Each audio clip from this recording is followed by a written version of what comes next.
We are back, the top 80 albums of the 80s, and we've made it, guys. The top 20. I can't believe it. This went so fast, but we're here.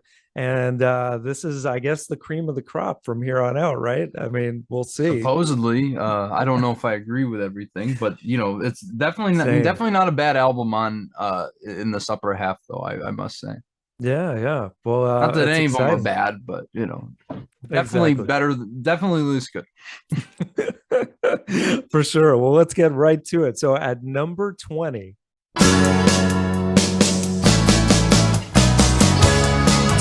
The Queen is dead.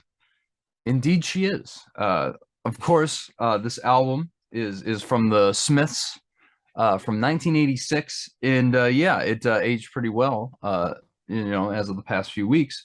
But let's talk about this album because I did have this on my list. I think this is a really solid record, and most people would say is the Smiths' best record. As of now, I would have to agree with that, but that could always change, obviously, because I think I've stated I like the Smiths enough. I'm not a huge Smiths fan, and I certainly would not have this album in the top 20. But I know it's a very critically acclaimed record. But I love, just obviously the songwriting here, with the kind of sarcastic tone that Morrissey takes on songs like Frankly, Mr. Shankly, which is one of my favorites on here. Of course, I know It's Over is another really good one. But I think the real standout on here is There Is a Light That Never Goes Out, which I think is probably my favorite Smith song. Just when Morrissey's singing on the chorus, and if a double-decker bus crashes into us, what a pleasure, or to die by your side is such a heavenly way to die. I mean, it really is like one of the most powerful sentiments I've ever heard about, like love and youth and passion, just kind of epitomized in this very I guess you could say emo record. I guess the Smiths were pretty emo in that sense, but yeah, it's a very influential record on indie rock, but it isn't one that I necessarily love, and I've never understood the love for the Smiths fully, but gotta respect them, and this should be a lot lower on the list, but glad to see it here nonetheless, I guess. yeah, I have to agree. I think it should be lower on the list. And I'm going to use a word that I don't often use on I know this, what's but coming. it's the O word, overrated, Hmm. in my opinion. Not a huge Smiths fan, as we've talked about. I mean, this is actually the second Smiths album on the list. The first one started us off at number 80. This one, yeah, it's a big gap there. I think it's probably too big. I think it should be Yeah. closer to middle of the list, maybe. But I Yeah. know it's usually at the top of most people's lists, and I mean, I get it as far as it being influential, and like you said, maybe a bit of an emo album. But yeah, Morrissey, I mean, as I've said before, he's kind of an acquired taste in He's also a piece of many garbage. ways. Yes, as you've said before, also. Yeah. Must So reiterate. yeah, for sure. So yeah, the songs you mentioned are really good. I think yeah, the highlights for me are the same. There's a light that never goes out, and frankly, Mr. Shankly. And I do enjoy, the sarcastic overtones here and there throughout the album, but overall musically, it just doesn't do that much for me. So um, making the top 20, I don't quite get, but But it should be on the list at the very least, I think. yeah, for sure. Yeah. Lower down. Yeah, definitely. So now at number 19,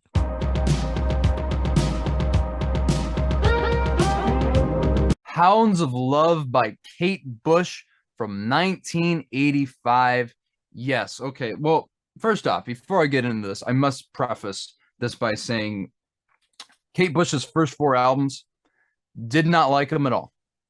Probably a very, very controversial take, but I found her vocal theatrics to be absolutely obnoxious half the time.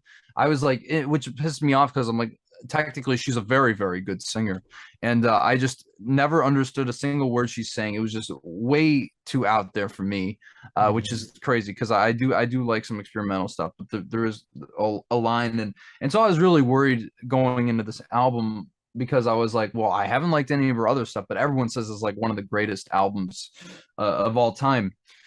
And then I listened to it like 3 times, and I was like, I get it. I this album is absolutely phenomenal. This was, I think, just outside of my top 10 on my overall list. I think this is definitely Kate Bush's best album by a long shot. And kind of interestingly enough, I know I said earlier in the series on the first episode that in Imperial Bedroom is like if Sergeant Pepper was released in the 80s, but I think this is what Sergeant Pepper would sound like if it was made in the 80s, because Mm. it's a little bit more dated in that, because you hear the synths, and you can tell that there's a lot of like synthesized sounds on here. But I just think that this is one of the most bold, one of the most artistic, one of the most creative landmarks of 80s music. I mean, there's no question about it. And of course, we got to talk about the resurgence of this album with Running Up Right. That Hill, which I do love the song. I think it's a little overrated if we're talking about, like, I don't think it's one of the greatest songs of all time, though I do think it's great. It took a while to grow on me, but it certainly does after a while. My favorite track is actually the title track, Hounds of Love, which is just such a powerful vocal performance from Bush. And she's just, take off my shoes and throw them in the lake. And she's like talking about like this kind of like this kind of like uneasiness when it comes to commitment, but kind of talking about let's take that plunge and get there. These songs are like just the concept she comes up for these songs, like Mother stands for comfort. We're just talking about this mother who like protects her murderer daughter, and the synths that go on in this track are so just so ethereal, so hauntingly beautiful. There's nothing like it I've ever heard on any record. And then of course you have the massive orchestration on songs like Cloud Bursting, which yet again is another amazing track on here. Same thing as The Big Sky, which just has this booming chorus with all this percussion going on, and Yeah, and these, that guitar solo at the end is like so cool. The Big Sky is probably my favorite track on there. I can't argue it. I mean, that's the thing. Like, I think this whole first side of this album is amazing, and then you get to the weird conceptual ninth wave. It's the whole second side of the album, which is like this concept story about this woman drowning and kind of going through like these surreal dreams of like seeing her future self. And on the track a Jig of Life, which has like Celtic influences, and her brother's like playing the string. I mean, Mm. just the amount of musical diversity on here is incredible. And then songs like Hello Earth, my goodness, might be the scariest song I've ever listened to. Just when you get Mm. those slow down Gregorian-esque chants, like literally, I've never felt this listening to a song, but I literally am like clenching up listening to that song. Like, Yeah. it's horrifying to listen to, and music has never made me feel that way, except maybe the clocks that go off at the beginning of time on Dark Side of the Moon. Um, I will say I'm not a huge fan of Waking the Witch. I get what she was doing on that track. I think it's a little too obnoxious for Mhm. me, and I think that's probably why I don't have this album even higher on the list. And I'm not. And I think Under Ice is okay, but man, it is such a creative, as I said, it's such a creative artistic statement. Just And she produced it herself, which is yeah, amazing. I mean, and it's like you yeah. listen to all this stuff, the synths, all these eclectic influences going on, and it really is a definitive album in art pop. And Mhm. I think honestly could be even higher on the list. I think that this could have been in the top 15, and I think that probably would have been a better spot. But I'm so glad to see it Yeah. at least make the top 20. Kate Bush absolutely deserves a spot this high on the list. Well, I'm glad you loved it. I hadn't listened to it until last week for the first time, and I didn't quite love it, but I definitely can see why people do, and how it was such a huge artistic, just nothing quite like it at No. that point. And just for again, like for her to produce it herself, and like figure out this. I can't remember the name of the instrument that does all these interesting sounds throughout the album. It's kind of like a different type of synth that only certain people were using at that time. Herself, Peter Gabriel, artists like Stevie Wonder. But yeah, she, man, it's quite impressive. I wouldn't have it this high on the list personally, but I get it why it is. So, yeah, good pick, guys. Amazing. Absolutely. So now at number 18.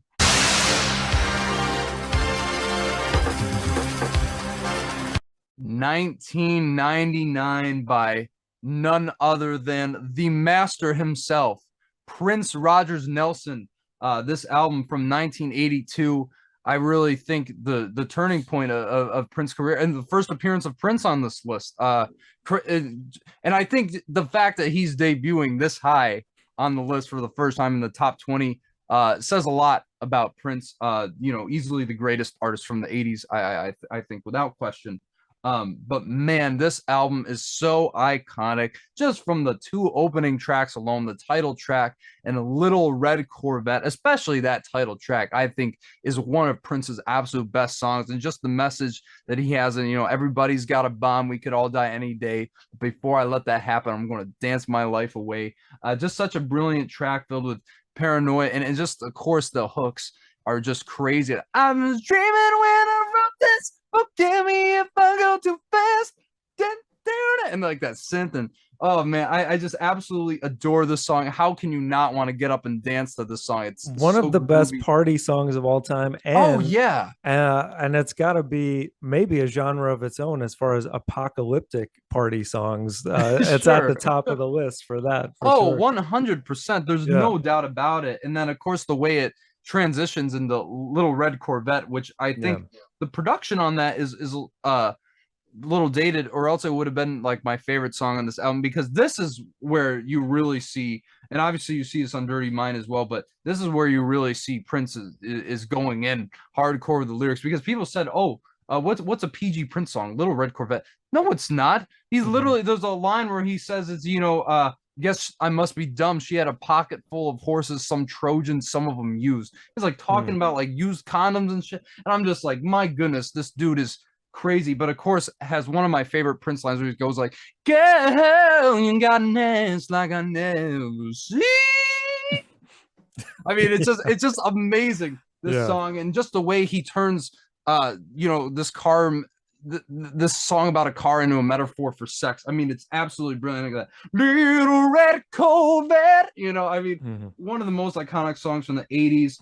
And of course, you, in that same vein, in the I don't give a fuck attitude, you have songs like Let's Pretend We're Married, which is just so cool. Like, the one thing I absolutely love about Prince is how he took, these kind of like sexual encounters, and like, kind of tied them, like how he saw it as kind of like this holy affair, where he's like saying, let's, he sees it as kind of this matrimonious occasion, let's pretend we're married and go all night, if darling, if you're free for a couple of hours, or if you ain't busy for the next 7 years. And of course, the raciest, some of the raciest Prince interludes I've ever heard in my life near the Yeah. end of the song. Of course, there's so many cool songs on here too, like Something in the Water Does Not Compute, with these weird glitchy synths going on in the background. Of course, another absolute crazy ass Prince song, Lady Cab Driver, which is so funky, so catchy. Lady Cab Driver, can I take you for a ride? And then, dude, just that whole interlude when he's like having sex with her, it is absolutely hysterical yet profound. I mean, this man is jumping all over the place, and then he goes into this wailing guitar solo, and you're just like, my goodness, what can this guy not do? And of course, to end that off with International Lover, which is another innuendo song about sex, and how they're on a flight, flying Prince International. I mean, it's crazy, but it's so beautifully melodic, and just so euphoric, of course, musically speaking. And obviously, this album, I think, goes on for too long, and I think some of the other songs are a little bit filler. I'm not even as big on Delirious, though I know a lot of people are. But this really Yeah, was, Delirious is a little dated, the synth yeah. sounds and stuff, but it is still a really fun, upbeat song. Oh, absolutely. But yeah, overall, I think it is a little long and does kind of fall off on side B a little bit. I wouldn't have it ranked this high personally, but I totally get it. And it's Prince, come on. So, Yeah. Well, uh, I don't think it should be above Hounds of Love. If you swap that and Hounds of Love, it would be at the perfect spot, because I had 1999 at 19 on my list. Wouldn't there have you that go. fit perfectly? But I mean, come on, this is a great double album, and I think absolutely deserves to be this high on the list. All right I then. mean, it's Well, Prince, there you know. go. Great pick, guys. So now at number 17.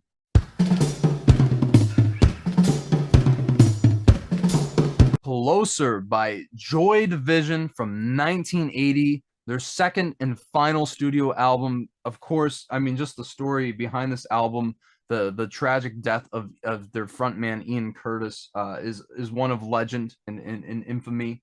And it's just listening to this album is just so painful, knowing what happened, and you hear him, putting his heart out on the line in this album too.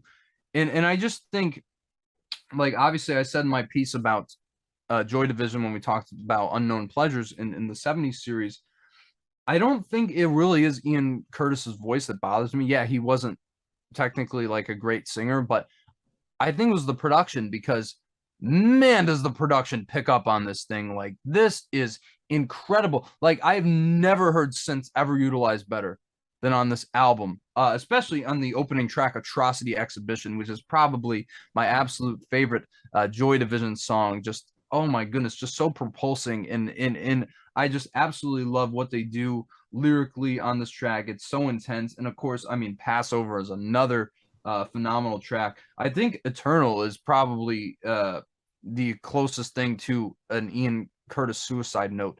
And that itself is just such a cathartic experience listening to that track.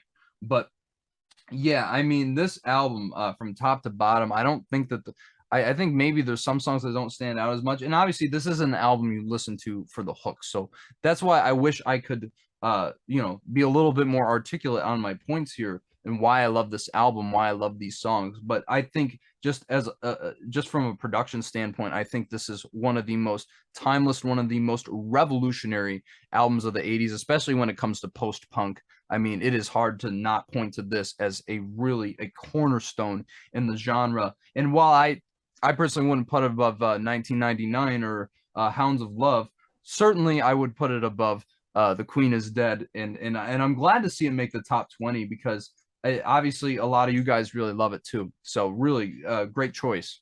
Yeah, another one that I wouldn't necessarily call this overrated like I did with the Smiths, but as we, I think, hinted at on the 70s episode, not a huge Joy Division fan. And, but I definitely can see why people would love them, especially, just them being pretty ahead of their time, especially Oh, 100%. on the tracks that you mentioned. I mean, those drums sound huge, Oh and the yeah. synths, sound really amazing throughout the album. But yeah, like you alluded to, I'm not a huge fan of his vocals, but definitely I do think this was a step up from Unknown Pleasures.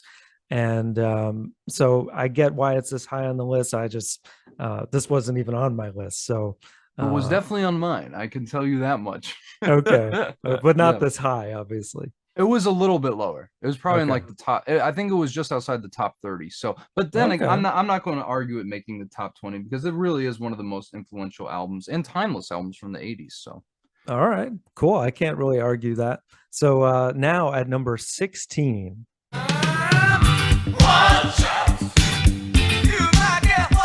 Speaking in Tongues by Talking Heads. Yes, the first appearance of Talking Heads on this list, believe it or not. Yet another one debuting in the top 20 here. But I mean, Yeah. come on, this is an absolute classic album from the 80s. How can you not love this album? Especially kicking off this album with one of their funkiest songs, Burning Down Burning the down the House. house. Yeah. Burning down the house. And just the sense that Jerry Harrison is playing, going up and down through the whole middle. I mean, it's incredible. I love Even that though intro too, which is that acoustic note being frilled on, and then it's just sounds so eerie and weird. And and then you get but then when it kicks in, ah, yeah, so oh great, man, man. Such a great just dance groove.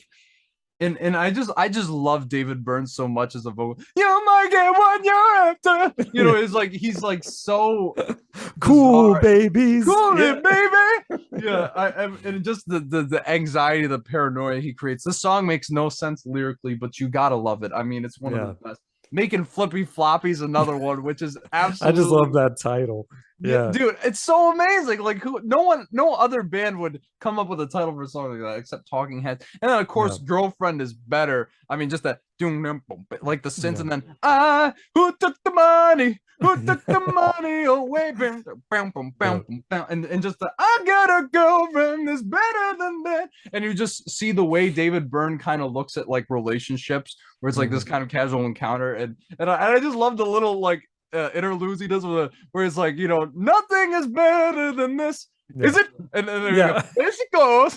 Like it's so quirky and like David Byrne is so weird, man. I love him. oh, how could you not, man? He's like one of the Yeah. best frontmen of all time, too, obviously. Yeah. And we'll talk about Stop Making Sense there with that. But Slippery People yet again is another amazing track with the gospel like backing vocals that just add so much to the song.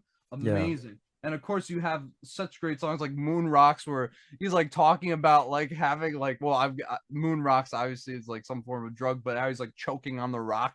I Yeah. ate a rock from the moon. Yeah. It's just so much fun. And Yeah. but really I think despite how much praise I've given to these incredibly synthy, incredibly funky tracks that just scream what made this band so great, I think that this must be the place. Naive Melody is one of the best songs David Byrne has ever written, and I think Hmm. obviously his most sincere. It's just such a beautiful ballad, and really one of their only ballads. Right. It's just the Yeah. closest thing Talking Heads ever got to a straight up love song. But of course, like that chorus when it's like I'm just an animal looking for a home, and then Mhm. when he's like screaming, and she'll love me till my heart stops, love me till I'm dead. I mean, it is just what Yeah. a powerful statement of love, and just such a brilliant melody. It's a naive one at that, as they say, but Hmm. really, I mean, how can you not love this song? How can you not love this album? This was a little lower on my list. I think definitely higher than Closer, but maybe not as high as the other ones we mentioned. But I definitely am not. I have no qualms with it being in the top 20. This is a phenomenal record. Oh, absolutely. Yeah. I didn't have it this high on my list either, but I definitely am cool with it being this high. I mean, love Talking Heads and gotta love this album for all the reasons you mentioned. I mean, just Burning Down the House alone, but yeah, the whole thing is great. And Naive Melody is also fantastic. I love the synths on the verses, like the way that they're so percussive and almost sound like flutes or something. It's such a weird yeah, yeah. Oh, it's So so cool. great, man. So yeah, great pick yet again, guys. So that's gonna bring us to number 15.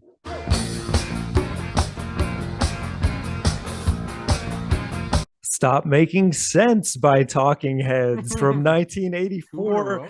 Man, crazy. Another one, and this is a live album that accompanied the film made by Jonathan Demme, which is such a joy to watch and Oh, obviously to listen to as well. I mean, it's essentially up until that point kind of a greatest hits of the Talking Heads in a way, because you've got songs like Psycho Killer from their first album, then you've also got some stuff from the album we just mentioned, which the Burning Down the House performance, if you have not watched that, is just incredible. So much energy, especially with them like dancing synchronized, doing these kicks at the end. It's hilarious. Once in a Lifetime, of course, one of their best tracks. And him, of course, with the oversized suit, just like in the music video, and doing the whole like African dance moves. Life During Wartime, absolutely one of their best songs, and like just insane the performance on that. And oh then my goodness. and of course, Take Me to the River, their cover of the Al Green classic, making it their own. There's not a weak track on here, and I'm so glad that this also made it this high on the list. It's so cool that they were back to back also. But yeah, gotta love it. And if you haven't seen the doc, what Oh are you my waiting for? It's incredible. it is literally it might be the greatest concert film of all time. It's a 5-star movie. Well, more like a 9.5 for me on my rating scale on the channel. Wow. Yeah. But I mean, it really is one of the greatest live performances of all time. I mean, come on, Life During Wartime alone, which, Yeah. by the way, I do have to mention first, I am going by the original track listing of this album that came out in 1984, because obviously they have expanded the whole concert, which, if that were the case, they would probably be in like my top five of the decade. But as it stands, this fell out of my top 30, I believe. But Hmm. still, you gotta love this just for everything we mentioned, and just that intro when he walks on the stage, like, "Hey, I have a song I want to play for you," and then he puts on the beat, and then he's just strumming the acoustic guitar, playing Psycho Killer. Yeah. Um, I think my big problem with this album though is it's really out of sequence, because Mm. it doesn't go in the order of the concert, and they and I didn't mention this track when we were talking about speaking in tongues, because quite frankly I think it's the weakest song on there. But Swamp, I've never, I think it's okay. So it's Yeah. like, why did we put Swamp on here but not like This Must Be the Place? Like, I just don't Right. understand that. But man, the stuff that's great on here is incredible. Of course, the live version of Slippery People I think is even better Hmm. than the one off of Speaking in Tongues. I I think you could almost say the same thing for Girlfriend Is Better. And of course, that's where they got the title, As We Get Older and Stop Making Sense. I mean, and Hmm. just obviously that iconic album cover, him in the suit. Um, I don't think the version of Once in a Lifetime is better than the one on Remain in Light, and I don't know how it could be. But like you were saying, greatest hits, but of course there's songs on here like What a Day That Was, and I just love the low light coming up on his face, kind of accentuating his very skeletal features. I mean, it is so disturbing but so entrancing. You can't take Hmm. your eyes off the Jonathan Demme's filmmaking in this very conceptualized musical performance. But really, Life During Wartime, just that whole sequence where, whether it be David Byrne having like a seizure on stage and then running a marathon around it is literally, or like Yeah. him doing the weird, like the dance, like that. It Right. is like one of the greatest performances in live music history. I'd put it up there with Freddie Mercury at Live Aid. I put it up there with Beyonce at Coachella. I put it up there with Jimi Hendrix at Monterey Pop. I mean, Yeah. I mean, it's so definitive. And I think the best song, the best recording on this album for sure. So yeah, while I do think, if I think a lot of you might have been going off the whole thing, and if that's the case, I understand why it's this high. But I would have it a little bit lower personally if we're going off of the actual release. But really, I mean, how can you Yeah. not love this album? How can you not love this film? So guys, if you have not seen Stop Making Sense, please do yourself a favor and check it out. You will not be disappointed. You will be thanking both of us later. But considering how high it is on this list, I imagine that most of you have seen it already, and that's great. Yeah, great pick, and the second Talking Heads album, and perhaps not the last. So we will see. So now at number 14.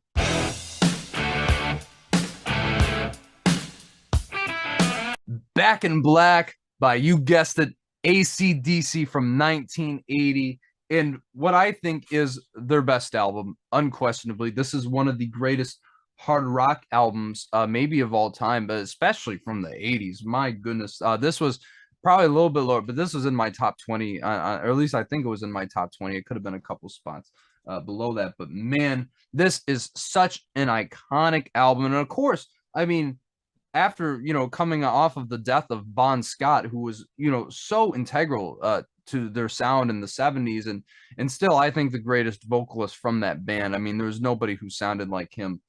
Just to get back into the studio a year later after hiring Brian Johnson and really making their best record yet is just a story like no other. Mhm. Kind of coming through the adversity and making something great out of it. And I believe is even argued that Bon Scott did have some contribution to some of the songwriting on this album before he passed. But I mean, just opening it up with Hell's Bells, which is such a great tribute to him, and really a standout song in their discography. I mean, what a great way to open a so-called eulogy album, but obviously it goes as far as the cover, because these are all very, rocking, very party hard songs that kind of are in the, spirit of Bon Scott. Um, and of course, Shoot to Thrill is just amazing. One of my favorite songs, one of the best hooks on here. Shoot the thrill. kill, way to kill, too many women and too many pills. I mean, it's just amazing. And then of course the guitar vamp at the end of the song with Angus, with the Young brothers, and I just gotta say, I think Angus Young is one of the greatest guitar players of all time. That tone is so identifiable. He's such a virtuoso on his instrument. Yeah, and I mean, of course, I mean, I think the best track on here is definitely the title track with that iconic riff, that down, down, down, down, down, Yeah. and that drum break, man. I mean, absolutely incredible. And then back Mhm. in black, I hit the sag, and I just absolutely love all the places this song goes to musically. You got that breakdown near the end of the song, amazing blistering guitar solo from Angus Young once again. And then that goes into what I probably my second favorite ACD song, You Shook Me All Night Long. I mean, which is, she was a fast machine, she kept the motor clean, she was the best damn woman that I ever seen. I mean, it is such an iconic song that I knew just from the opening chord, and I heard it was in the key of G. I was like, I know this song. And of course, Yeah. it shook me all. I mean, it is one of the greatest classic rock songs of all time. And I just think because obviously AC/DC was never a band that like achieved like for some higher power lyrically. It's not like they were trying to write like Dylan, but I think the reason, because obviously they get crap for like their songs sounding the same, but I think on their own these songs are so iconic, and I think they're just clever. Like, yeah, they might not be the most profound. They're talking about partying, they're talking about sex, but just like if you listen to like Have a Drink on Me, where he's like talking about, don't worry about the bill, we've got hell to pay, where it's like talking about just how they're being degenerate, so they're going to go to hell. Or you could look at it as their Highway to Hell, their last album, is paying for those drinks, like stuff like that, those kind of double entendres I really Yeah. love, and they're just hysterical, man. And of course, the closing track, Rock and Roll Ain't Noise Pollution, is also just a great finish to yet again one of the greatest party records of all time. Yeah, granted, I'm not as huge on like, what do you do for your money, honey? It's fine, like stuff like that. It does sound a little samey, and that's probably my biggest problem with this album. But man, this is an absolute classic, and I think this list would even be better if it was swapped with the album two spots above it. But we'll get to that in a little bit. Okay. Well, yeah, I mean, just looking at the track listing, which I hadn't listened to this in a while, it almost reads like a greatest hits of Yeah, AC/DC because, yeah, like all the songs you mentioned. And yeah, Rock and Roll Ain't Noise Pollution has such a great guitar riff, too.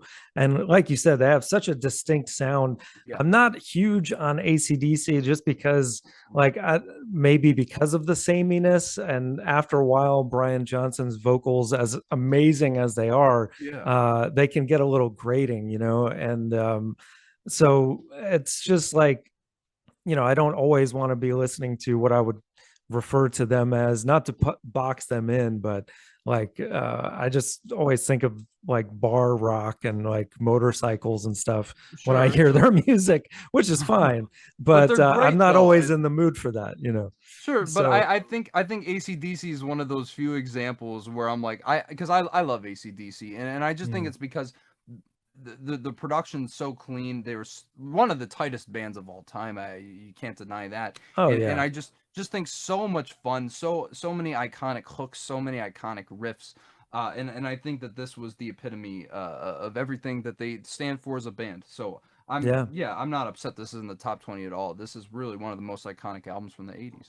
yeah, can't argue that, man. So great pick, guys. So now at number 13,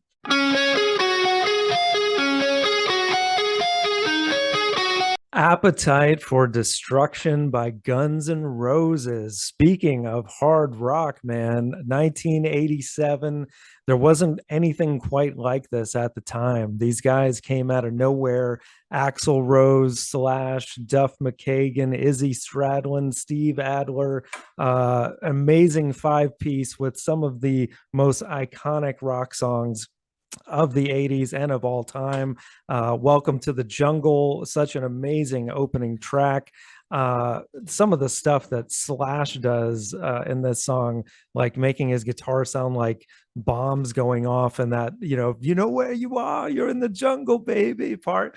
It's just incredible. And the riffs on this thing are just unreal. Izzy Stradlin, too, as a rhythm guitarist, I think is very underrated on this song and throughout the album. But then you got Sweet Child of Mine, which one of the most iconic opening guitar riffs, just high up on the neck. Slash, just incredible throughout the song, culminating with just an amazing solo with the wah pedal going full force. And then, I think Axel, as much as I can't really stand him as a person sometimes, his vocals, you can't dispute some of the stuff that he does. And lyrically, it's such a great ballad. Paradise City, another Oh, one that's just my personal favorite. It's one that I remember back in uh 88 time frame.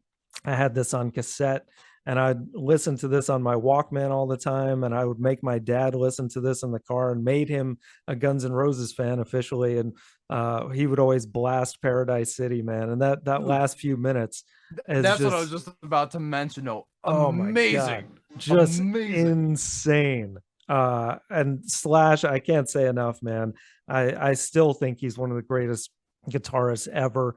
And he really proves it throughout the record. There's some other great riffs too, like Mr. Brownstone, My Michelle. It's So Easy is kind of ridiculous, but a fun song. There's a couple weaker tracks on side B, but overall, I think it's really strong, and I see why it's this high on the list. Yeah, I mean, I kind of assumed it was going to be this high on the list. It was on my list, but granted, much lower, probably around the 40 range, because Mm-hmm. I think I think Guns N' Roses is one of those other bands that people kind of accuse of being substanceless rock, and I mean, Mm-hmm. I suppose I see the argument, because I mean, really, they aren't going for anything too crazy lyrically. I think the closest they come is on Mr. Brownstone, who's like talking kind of about, 9 to 5, stick it to the man sort of thing. And then I love that song. I think that's probably one of the best And deeper about cuts. heroin addiction. So yeah, pretty Oh, pretty geez, deep. I Yeah. didn't even think about that. Yeah, but Yeah. but overall, I mean, it's just a bunch of fun rock songs. Of course, I mean, as you said, Welcome to the Jungle is amazing, so iconic. Paradise City, you already said about the last few minutes there.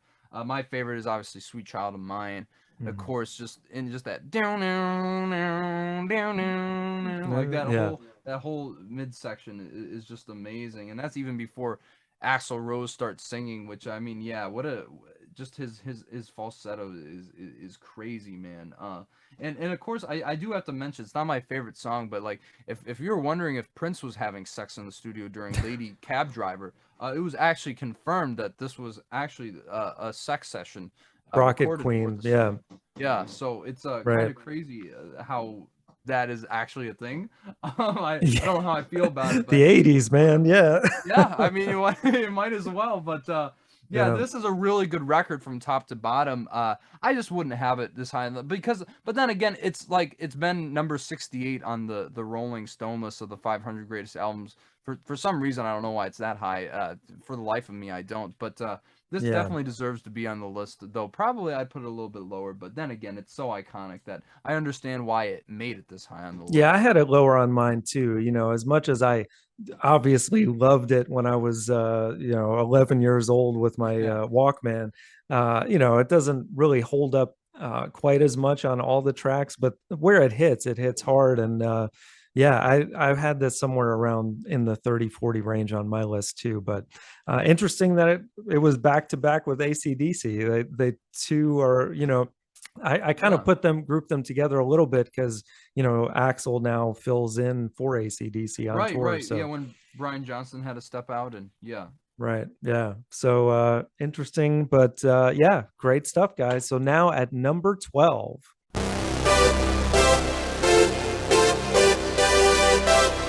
1984 by Van Halen. Oh man, gotta love this album just from the single Jump alone, which I remember this being just one of my favorite songs at the time. And, you know, as much as Van Halen probably got a lot of hell at the time for going full on synthesizer, you gotta love the synths on this song. It's such a fun song. The video with David Lee Roth doing his patented splits and everything, and just shows the virtuosity of Eddie Van Halen, where not just on lead guitar but also playing those synths, and just incredible the synth lead as well on it. Gotta love that track. Then of course Panama, another huge hit. Great guitar riffs by Eddie. It's so cool that we have all these rock albums in a row. It's taking me back, very nostalgic here. But Hot for Teacher, of course, the music video, iconic with all the teachers in their swimwear and the kid on the bus and everything. Amazing drumming by Alex Van Halen on this song, by the way. It sounds like there's like 10 of them in the intro. Hmm. And of course, just another iconic riff by Eddie. I'll Wait is a really strong ballad that you don't often hear. Co-written And by Michael McDonald. that's right. Yeah. And Drop Dead Legs, I think, is an underrated track too that has a really cool riff. And I mean, just of course, ridiculous, over the top sexual innuendo by David Lee Roth, as he does so well. Again, 80s, baby. What are you going to do? But yeah, I remember having this as one of my first vinyl records. The little kid on the album cover looked actually very close to my uh, school picture at the time. Just I didn't have the cigarettes and the wings, but I guess And I it had those related on. to it in that way as well. But I absolutely I love this album, and glad to see it this high. Although you're saying it should have been flipped with number 14. I think so, and then push down a little bit more. Uh, Look, people have been telling me for such a long time, oh, this is Van Halen's best record, and then I listen to it, Yeah. I'm like, it. I think it's overrated. Because this is the thing. Like, I know I've just singing my praises to AC/DC, but I think that this album really, I mean, obviously Jump is so is dated as it is. I mean, it's so iconic, the synths, and I Yeah. wouldn't put it that high on the 500 greatest songs of all time, but that's a whole other story. Right. Panama's my favorite track on here. The Panama, So Panama, catchy. oh, Yeah. oh, oh, oh, oh. I mean, it's just so iconic. I think one of Van Halen's best songs. I Yeah. also love Top Jimmy, which has Yeah, that's a such good one. I mean, it just has such a mean, rhythm to it, and absolutely moves along in a clip. So much fun, and I think that's basically what I will say about this album. It's fun. I don't. Yet again, I don't think they're as clever as AC/DC. I don't think the songs are necessarily as substantial as something off of Appetite for Destruction. Right. I think it really drops off in the second half. I think that's what it is for me. It's a fun record. But like, why I don't get why it's above like Kate Bush or Prince or Joy Division or any of that, especially the hard rock stuff. I really, that's what I'm saying. I think we should.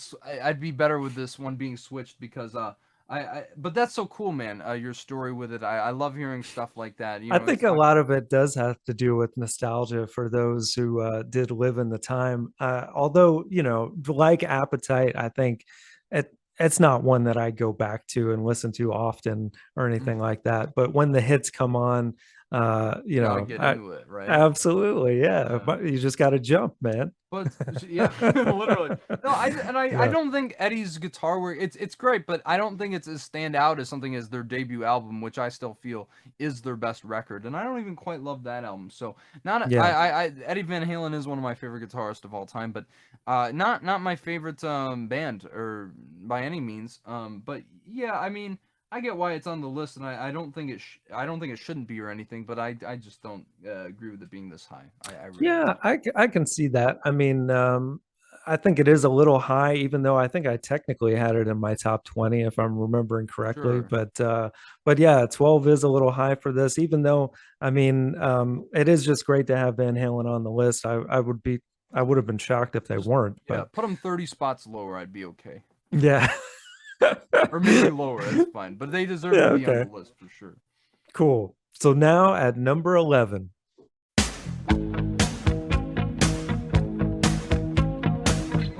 Synchronicity by the Police. Oddly enough, the first Police album to make the list.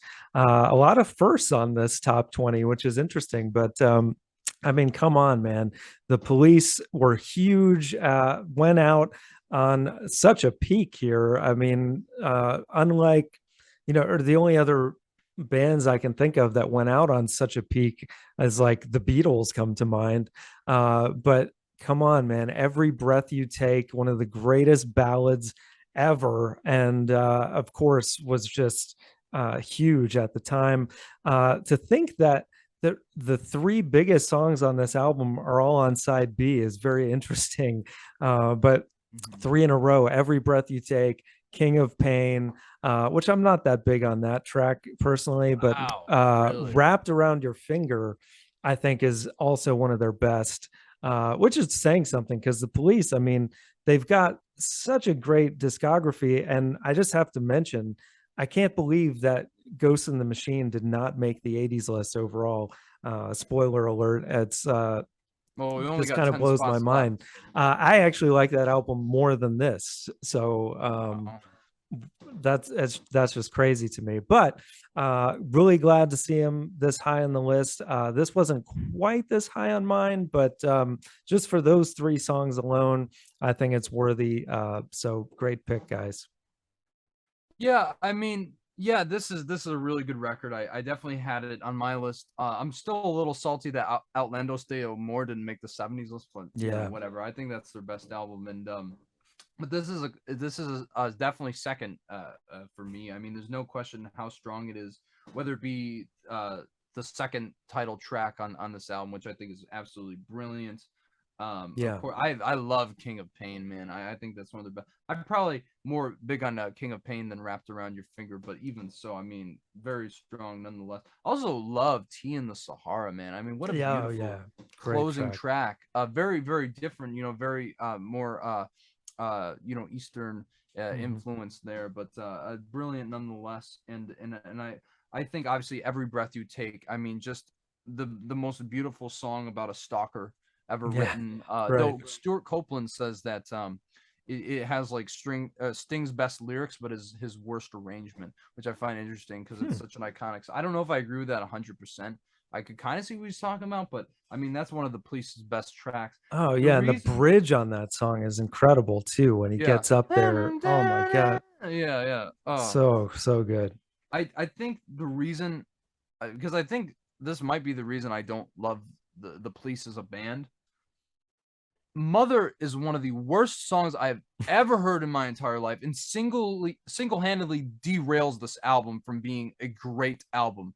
Or else, Hmm. because I wouldn't put it this high on the list. This was more like in the 50 range on my list, just because that song is so garbage. Like, who thought, oh, let's let Andy Summers do a song of just screaming for no reason with no sense of artistic value whatsoever. It's just him Yeah. screaming about his mommy issues. It's terrible, Yeah. absolute garbage. And I think that that's why this album doesn't hold as much water. And the thing that baffles my mind, John, is why is that on the album when they could have had Murder by Numbers, which is a great song. I mean, it Hmm. was on the CD version, but not the original LP. You Yeah, could have that's thrown it crazy. off, and this would have been probably in like my top 30 or something, because I think that there's so much brilliant stuff, especially coming from the Sting side of things. Obviously, the highlight of the entire group. I mean, as a bassist, as a singer, and of course, I mean Stuart Copeland. I think is the greatest drummer alive. I got to throw that out there, and Andy Summers is nothing to scoff at either.